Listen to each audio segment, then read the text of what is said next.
பிதாவாகிய தேவனுக்கும் ஆண்டவராகிய இயேசுவுக்கும் ஆவியான கடவுளுக்கும் என்றென்றும் துதியும் புகழும் உண்டாவதாக. இந்த நாளிலும் கூட தேவ சமூகத்தை எப்பொழுதும் தேடுங்கள். உங்கள் முகங்கள் பிரகாசம் அடைவதை நீங்கள் காண்பீர்கள். கர்த்தரை நம்புகிறவர்கள் ஒருபோதும் வெட்கப்பட்டு போனதே கிடையாது. ஏசாயா தீர்க்கதரிசன புஸ்தகம் 2ஆம் அதிகாரத்தில் 22வது வசனத்தை வாசித்து பாருங்கள். வேதம் இப்படியாக நமக்கு சொல்லுகிறது: நாசியில சுவாசமுள்ள மனுஷனை நம்புவதை விட்டுவிடுங்கள், எண்ணப்படுவதற்கு அவன் எம்மாத்திரம். எத்தனை அற்புதமான ஒரு எச்சரிக்கையின் செய்தி தெரியுமா?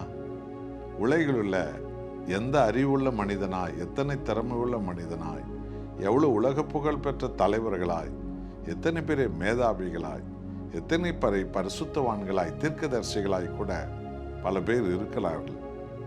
ஆனால் நாமோ என்றைக்கும் உயிருள்ள தேவனை விசுவாசிப்பதற்காக நாம் அழைக்கப்பட்டிருக்கிறோம். மனிதர்கள் மேல் நாம் எப்பொழுதும் அன்பு வைக்க வேண்டும், மரியாதை வைக்க வேண்டும், பாசமும் நேசமும் வைக்க வேண்டும். ஆனால் விசுவாசத்தையோ, எல்லாருக்கும் உயிரை கொடுத்த நம் தேவனாகிய கடவுள் மேலே தான் நாம் விசுவாசத்தை வைக்க வேண்டும். என் அருமையானவர்களே, நாசியில் சுவாசமுள்ள மனுஷன், அவனுடைய நாசியின் சுவாசம் தேவனால் எடுக்கப்பட்டதென்றால் அவன் நாற்றம் எடுக்கும் பிணமாய் போவான், அவன் மண்ணுக்கு மண்ணாய் போவான். உலகில் உள்ள எந்த மனிதனும் அப்படிப்பட்டவன் தான். ஆகவே அருமையான தேவ ஜனங்களே, எல்லாருக்கும் உயிர் கொடுத்த, எல்லாரையும் உயிர்த்தள்ள வைத்த நம் ஆண்டவராகிய இயேசுவையே என்றென்றும் நாம் விசுவாசிக்க நாம் அழைக்கப்பட்டிருக்கிறோம். அது மருத்துவத்துறையாக இருக்கட்டும், அது உலக பிரகாரமான காரியமாக இருக்கட்டும், ஒரு ஆவிக்குரிய ஜீவியமாக இருக்கட்டும், அல்லது பெரிய கம்பெனிகளாக இருக்கட்டும், உலக மேன்மைகளாக இருக்கட்டும், ராஜரீக காரியங்களாக இருக்கட்டும், மனுஷர் மேல் ஒருபோதும் நம்பிக்கை வைக்க வேண்டாம்.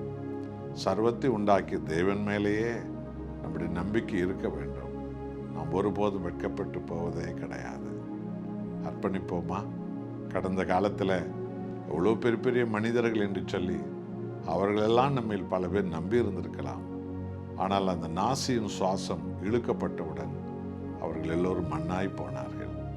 தேவன் ஒருவர் மாத்திரம்தான் சர்வ காலத்துக்கும் நிலைத்திருப்பார். அதுவே நமக்கு போதும். ஜெபிப்போமா?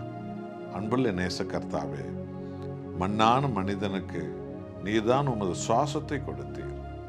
ஆகவே இந்த உலகில எத்தனை பெயர் பெற்ற மனிதர்களாக இருந்தாலும் அந்த நாசியின் சுவாசம் உம்மால் எடுக்கப்பட்டதென்றால் எல்லோரும் மண்ணாய் போனார்கள், மண்ணாய் போகிறார்கள். மனிதர்கள் மேல் நாங்கள் அன்பு வைக்கவும் பாச நேசம் வைக்கவும் அழைக்கப்பட்டோம். நம்பிக்கை விசுவாசம் வைக்க நாங்கள் அழைக்கப்படவில்லை. இதோ ஒருவரையே நாங்கள் நம்புகிறோம். நீரே என்றைக்கும் ஜீவனுள்ள தேவன். உம்மை நம்புகிறவர்கள் பாக்கியவான்களாய் மாறுவார்கள். அப்படியே செய்யுங்க. இயேசு நாமத்தில் பிதாவே, ஆமென்.